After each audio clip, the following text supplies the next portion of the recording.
नमस्कार दोस्तों, आज की कहानी का शीर्षक है अनोखा स्वयंवर। उत्कल देश पर एक शक्तिशाली राजा राज करता था। उसकी एक सुंदर, प्रतिभाशाली और बुद्धिमती पुत्री थी, ऐश्वर्या। सुरीली आवाज की सम्राज्ञी और एक बेहतरीन नृत्यांगना होने के साथ साथ उसे वेद ग्रंथों का भी खूब ज्ञान था। ऐश्वर्या को अपने रंग रूप, ज्ञान और गुणों पर काफी गर्व था।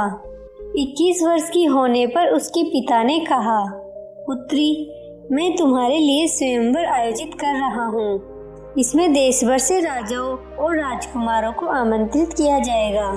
जिसे तुम चाहो अपना वर चुन सकोगी। पिताजी, मेरा स्वयंवर साधारण नहीं होना चाहिए। जिसे मैं अपना जीवन साथी चुनूंगी वह एक विशेष व्यक्ति होगा, एक ऐसा युवा जो सर्वोत्तम से भी बढ़कर हो। ऐश्वर्या पिता से बोली, कौन कितना सर्वोत्तम है यह कैसे मालूम पड़ेगा पुत्री। इसके लिए हमें विभिन्न श्रेणियों में प्रतियोगिताएं आयोजित करनी होंगी। सभी प्रतियोगिताएं जीतने वाले को सर्वश्रेष्ठ और उपयुक्त माना जाएगा। तो फिर किस किस तरह की प्रतियोगिताएं होनी चाहिए? तीरंदाजी, गायन, नृत्य कला, शास्त्र ज्ञान और सौंदर्य। ऐश्वर्या बोली। ठीक है ऐश्वर्या, राजा बोला। मैं रतन से कह देता हूँ, वह स्वयंवर की सभी व्यवस्थाएं करनी शुरू कर देगा। रतन राज्य के प्रधानमंत्री का पुत्र था। ऐश्वर्या और रतन दोनों एक साथ पले बड़े थे। किसी को भी मालूम नहीं था कि रतन मन ही मन ऐश्वर्या को चाहता था। मैं जानता था कि ऐश्वर्या से विवाह करने की अपनी अभिलाषा को वह कभी व्यक्त नहीं कर सकता था।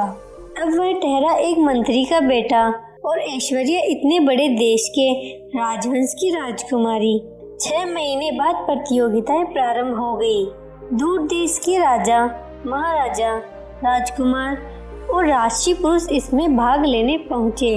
सभी प्रजावासियों ने एक एक प्रतियोगी की प्रतिभा को देखा। हफ्ते भर ये प्रतियोगिताएं चलती रही और 8वें दिन परिणाम घोषित किए गए। कोई भी राजा या राजकुमार स्पष्ट विजेता नहीं बन पाया। कौशल का राजकुमार कामदेव सबसे सुंदर था, तो उल्लास राज्य का राजकुमार प्रकृत गायन में प्रवीण था।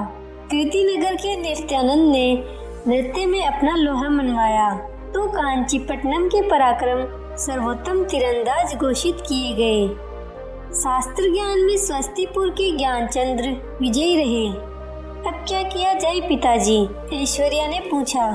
इन्हीं में से तुम्हें अपना वर चुनना है पुत्री, राजा ने उत्तर दिया। लेकिन कैसे पिताजी?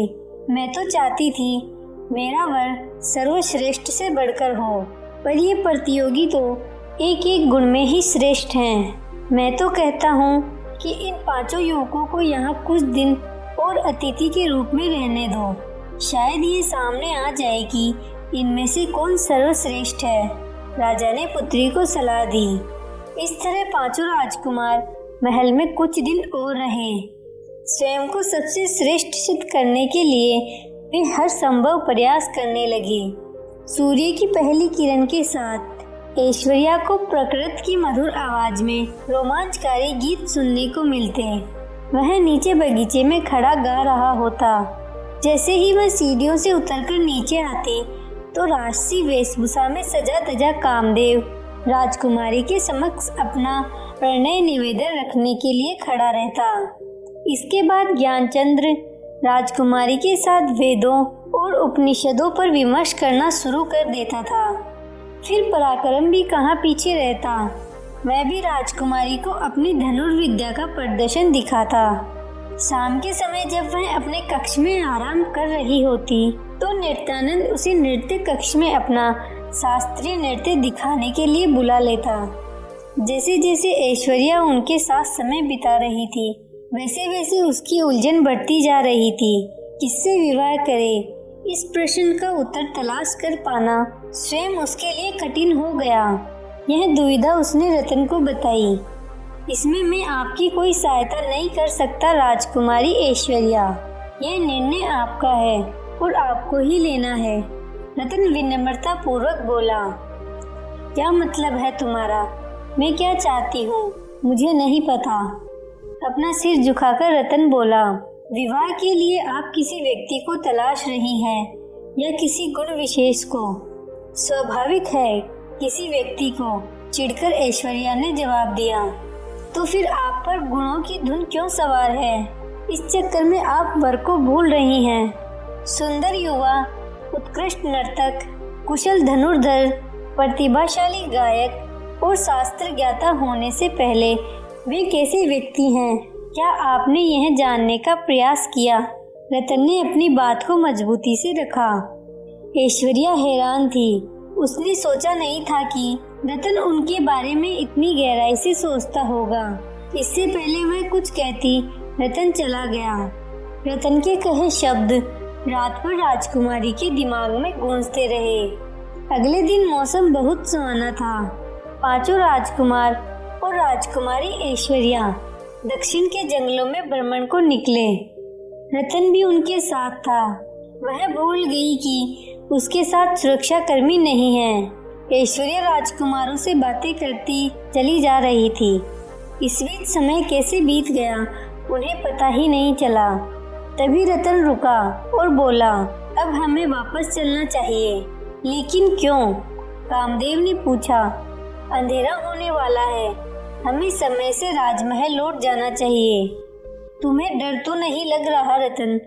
नृत्यानंद ने हंसते हुए कहा। तुम चिंता मत करो, हम हैं ना तुम्हारे साथ। पराक्रम बोला। हाँ हाँ, हम हैं ना साथ में। ज्ञानचंद्र ने भी अपनी बात जोड़ी। उन्हें अनदेखा करते हुए रतन बोला, ऐश्वर्या, महल से निकले 3 घंटे से अधिक समय हो चुका है। महाराज चिंता कर रहे होंगे। जंगल के इस इलाके में बाघ है, हमारे पास शस्त्र भी नहीं है। आओ वापस चले। रतन के निवेदन को अनसुना करते हुए ऐश्वर्या चलती रही।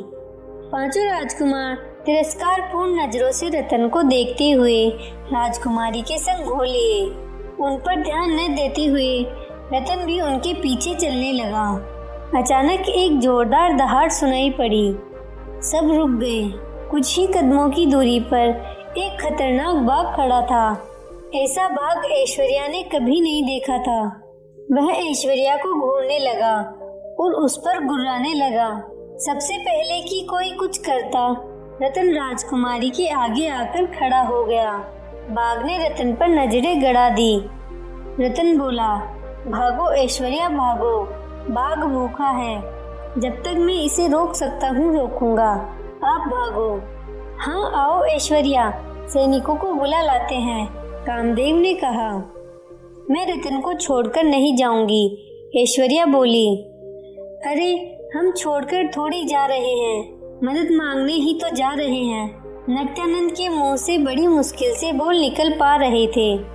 बाघ हमें कच्चा खा जाएगा, भागो ऐश्वर्या, पराक्रम चिल्लाया। रतन को छोड़कर मैं नहीं जाऊंगी, राजकुमारी बोली। लेकिन हम तो जान बचाएं, ज्ञानचंद्र बोला और सभी भाग लिए। रतन एक फुर्तीला और हष्ट-पुष्ट युवक था। जैसे ही बाघ रतन की ओर बढ़ा, रतन बाघ की पीठ पर झपट पड़ा। अपनी मजबूत भुजाओं का फंदा बनाकर उसने बाघ की गर्दन को जकड़ लिया। बाघ ने उसे फेंकने के भरसक प्रयास किए, लेकिन रतन डटा रहा। तभी बाघ की जोरदार चीख निकली और वह शांत पड़ गया। ऐश्वर्या ने पलटकर देखा, सुरक्षाकर्मी पहुंच चुके थे। उनके चलाए तीरों से बाघ धराशायी हो गया था। रतन उठ खड़ा हुआ।